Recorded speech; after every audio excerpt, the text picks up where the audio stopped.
Join me while I share with you this Disney feature animation trick that I learned while working there. Okay, so here's our 0 state. It's almost perfect profile. Let's move from here into the pose. So far shoulder, right? You can see how he's pushing into that shoulder and then looking back out of it, okay? So let's go to 0 state real quick. And move more quickly actually into this one, just like boom, here's the pose, boom. So all that moved out this way. I'm like, wow, it's right there. Like he moved that way. And what's really cool at an abstract level is here's his arms, all right? But his body's moving this way, his whole upper body, but his arms basically have framed his body and his head is looking back this way. So to me, that's exciting. It's, wow, look at that. It's really cool that he's going that way, he's looking back this way. There's a lot of contrast in the different directions of the pose, right? So you can see I'm like, I'm getting caught in the face here. Let's move on. All right. Here's the deltoid. Let's get out the arm. Now I'm trying to find his body shape. And that's something like that. This is my curve, which means this would be my straight.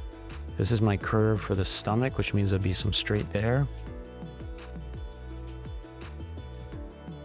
Okay.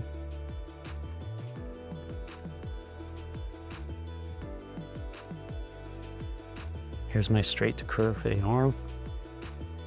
I feel like I need some mass, so I'm gonna get his chest in there.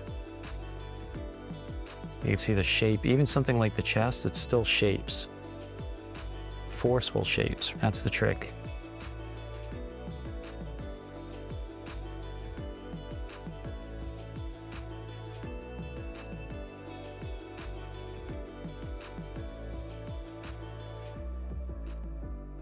All right, outside thigh, inside knee, this goes to a straight.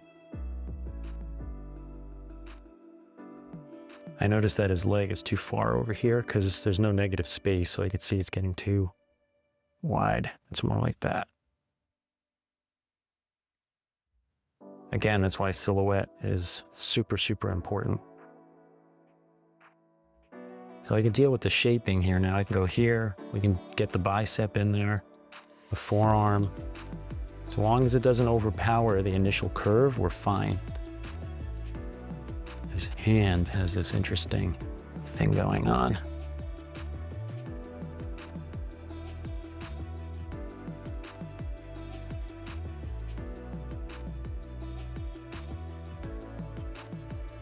Let's see if we can get this in there really fast.